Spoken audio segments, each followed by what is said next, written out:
in the McCormick Scottsdale. First take is on the road for 49. New England Patriots, Seattle Seahawks. Who gets the win? Jay Feely said it would be the Patriots. Jay Feely spent the last 14 seasons in the NFL as a kicker. At one time, he was an Arizona Cardinal. Clearly, Arizona still loves you, Jay Feely. I love it. It's great. We got a good crowd here. I know. You guys love Jay Feely still. We appreciate yes, sir. it. Yes. All right, Jay. Thank you so much for being here. We're obviously huge fans of yours, and you're a friend of the show. And just by way of background, so folks at home know this as well as in the audience, you and Tom Brady are really good friends. You were college teammates. Long time college teammates. He was also in your wedding. Correct. So we will get to that in a moment. So my opinion is a little biased. Yes.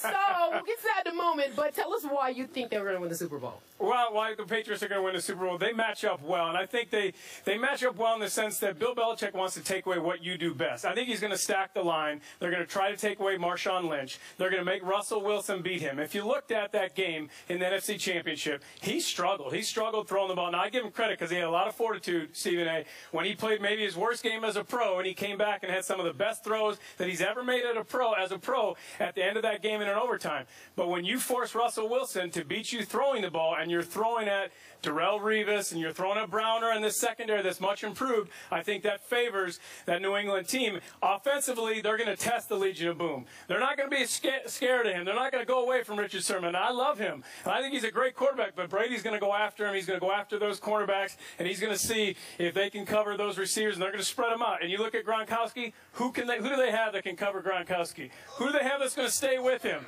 He's going to be a beast in the middle. I don't know. Cam Chancellor might be able to stick with him. Yeah, we'll see. Then he's not back there helping out in the secondary, though. So you have to pick your poison. Do you put him on Gronk and bring him up in the box, and then you take away his help in the secondary? It's a tough battle. It's a tough matchup for them. I think that favors the Patriots. I look at Seattle. I'm worried about them. Mebane is not there. Losing Bryant and Clemmings in the offseason to Jacksonville, I think, hurts them. They're susceptible to the run.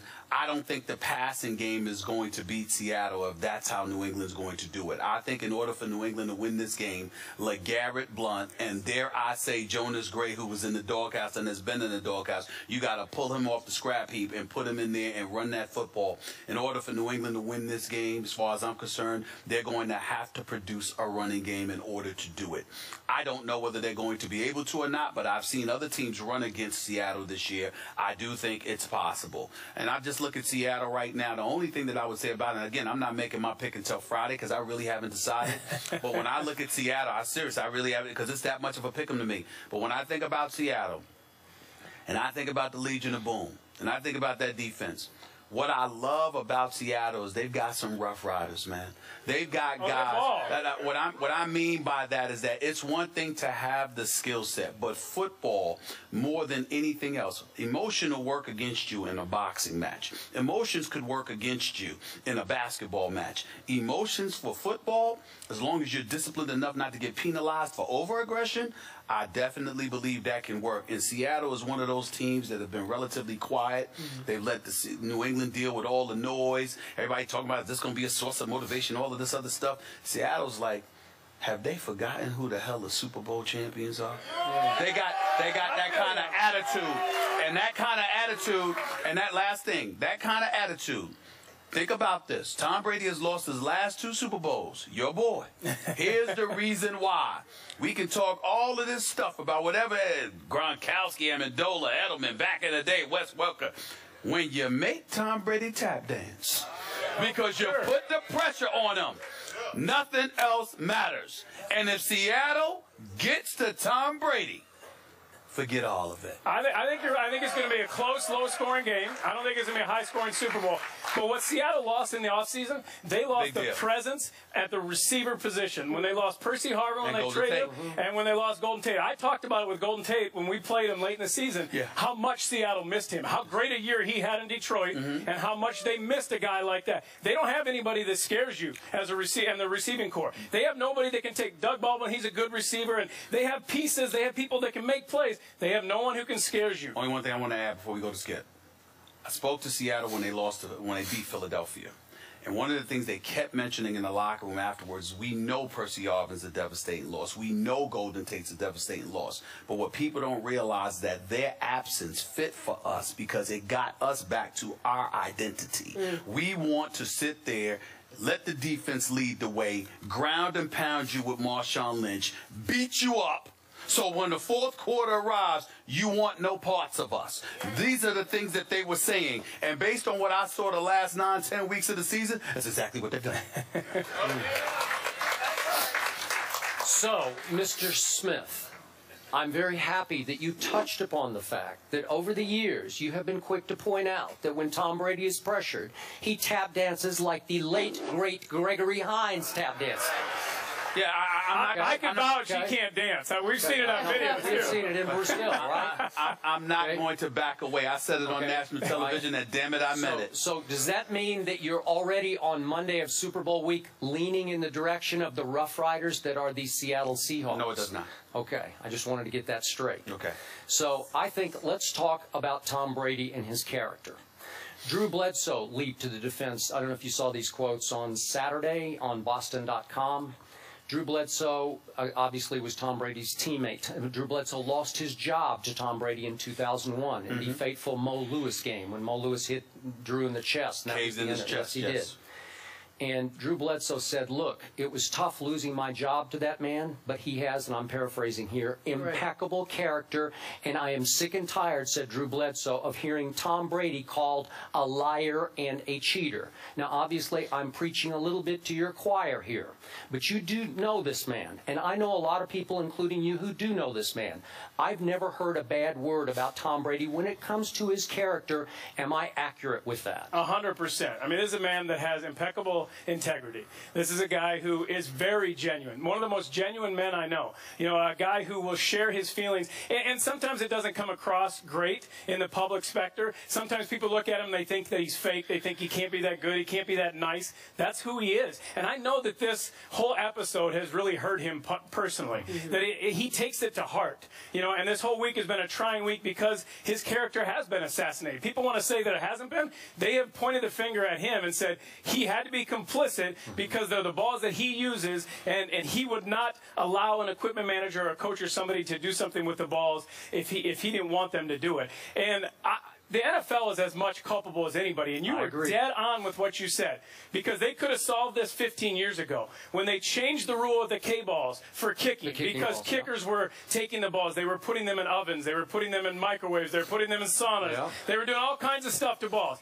Mike Holmgren got mad about it. He was on the competition committee, so they passed a rule that the kicking balls would go in a sealed box to the stadium, that the referee would get those balls, that he would open them up, they would be numbered, lettered, they would have a case stamp, and they would be numbered each ball, and they would have 30 minutes to break those balls in, and both teams would use those balls. Had they done the same process for the quarterbacks, we wouldn't be talking about this. They didn't, because they were trying to help the quarterbacks in any way they could, because it's a quarterback-driven league. So they said, you can do anything you want to the balls. Yeah. Look, they put mud on the balls for the quarterbacks. They put sandpaper on the balls. They throw the balls in the grass. They do all this stuff to break them in. When you create an environment where quarterbacks feel I can do anything I want to the balls to prepare them for game day, and it's allowed, then of course you're going to have a guy like Aaron Rodgers that says, I want it a little overinflated. Sure. Or Brady, I like it a little underinflated. Not thinking in any way that we're doing anything against the rules, because you've created this environment. Secondly,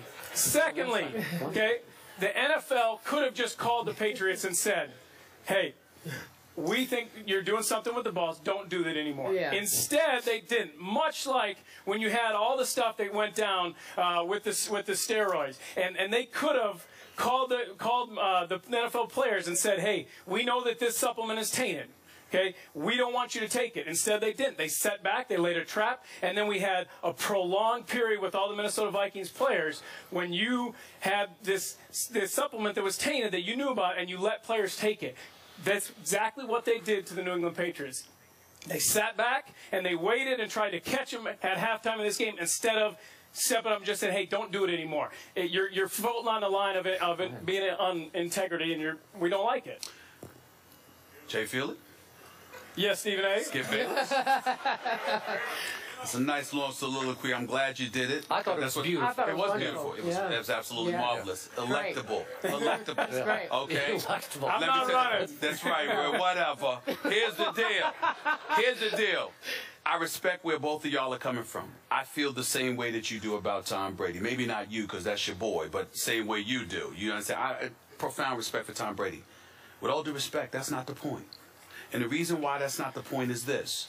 We don't get to just sit there and talk about Tom Brady's impeccable reputation. What we're alluding to without saying so is likability.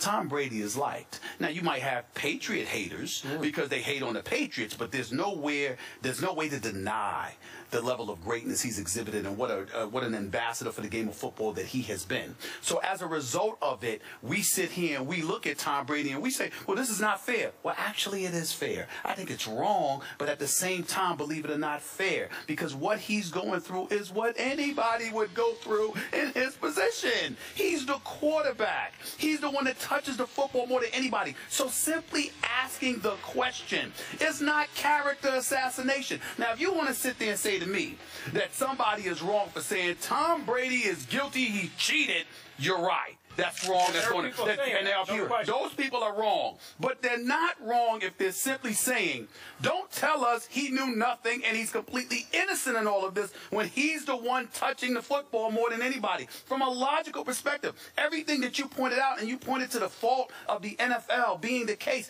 that's all legitimate. All legitimate. And I agree with that. And I said it last week. But it doesn't negate the fact that if you're the quarterback, to sit up there in his press conference and literally look at, I don't know.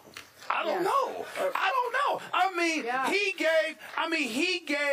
He reminded me of Oliver North during the whole Iran-Contra affair in the 80s, talking about, I don't recollect, and all of it. It's like, what? You know nothing? I mean, nothing? That's what happens. That's where the elevation of just incriminating himself really took hold, because we're looking at Tom Brady. We were all waiting. Bill Belichick had his press conference at 9:30. Tom Brady comes on at 4 o'clock. That's like 6.5 hours in between. You got plenty of time to prepare, do something, and you're like this. I don't know.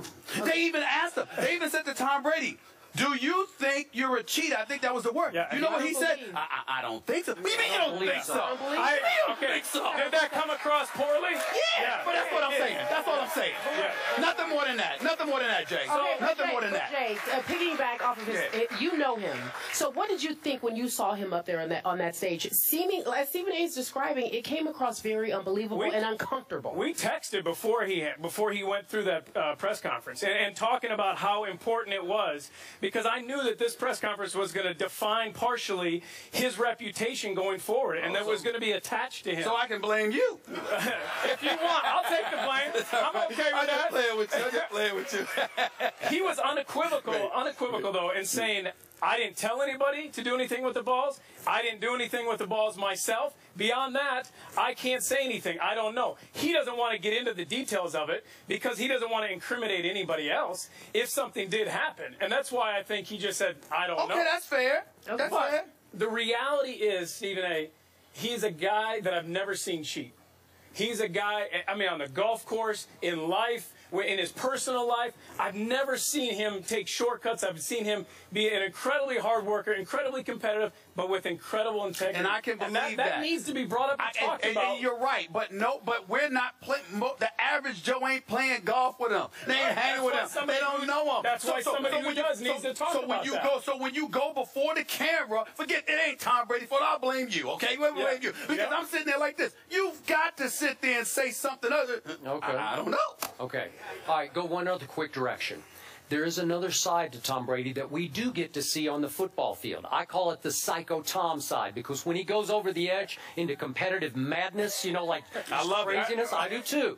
But it's hard to reconcile that guy with this guy that we see up on the stage, uncomfortable. I don't know. Because that guy has been accused by Richard Sherman of starting the trash talk in Seattle 2 years ago. Now, I personally don't believe Tom would start it. I believe he would finish it. I believe he would return fire. But I believe that the Seahawks were chirping at all of Tom's teammates, and he finally said, who the heck are you guys? He You know can what? talk trash with the best of them, Skip. Okay, He all will right. talk trash when you're golfing, when you're playing pool, anything, you know, because he's the most competitive guy. There's two guys, John Smoltz and Tom Brady, two most competitive guys I've ever been around. Want to beat you in everything that they do. But at the same time, they'll give you a big hug and tell you that they love you when they're doing it. You know, that's the kind of guy he is, and that's why I love being around him so much. When you get on a golf course, if he's losing you, he is ticked. He's throwing a club. He's not happy about that. He wants to beat you. But he also will tell you that he loves you when he texts But you. the question is he someone who would start the trash talk? Oh, for do you sure. believe You think that? he'd start you over? believe Sure. he'd start? Absolutely. Okay. If he's beating you and he knows that he wants to let you know, he's going to tell you that he's doing it. He's not immune to that. Guys, and that again brings us back to everything we were talking about, because you're saying, no, I don't think he would start it. Most people don't look at Tom Brady. We don't think he'd start trash talk. See what I'm talking about? The pristine image. Oh, he can't do something. He can't have that kind of attitude. He can't be this, that, and the other. That's what people were alluding to, because they're saying too good to be true. I don't believe that. I don't believe that he's a cheater. I think he's a winner. I think he's a Hall of Famer. But you can't go up there, plead the fifth without pleading the fifth like Mark McGuire, and then turn around and then say, how could people think that I would cheat? What else do you want him to say? I'm just saying, He said, I didn't do it. I had nothing to do with it. I was no part of it. Beyond that, I can't answer. But you know nothing about football. You didn't know that it felt different. You knew nothing about it at all? If I can get my ball guys to break in a ball that may be beyond what the NFL says is the standard, I'm okay with that. So am I. If they can get away with it and they can mold it, But shape that's not it, get the it issue, ready. Jay. He was saying, I have no clue. Wait, he That's what I'm wasn't saying. complicit in doing it. Okay, all right. That's fair. I'm He glad you clarified omitted. it. He I'm glad. omitted. Give it up for Jay Feely, ladies and gentlemen. I appreciate it. Thank you for joining us. Great job. You handle yourself well, Senator. Tom is great. Coming up next, we're talking about Josh Gordon. He's back in the believe any news of for that all the wrong reasons.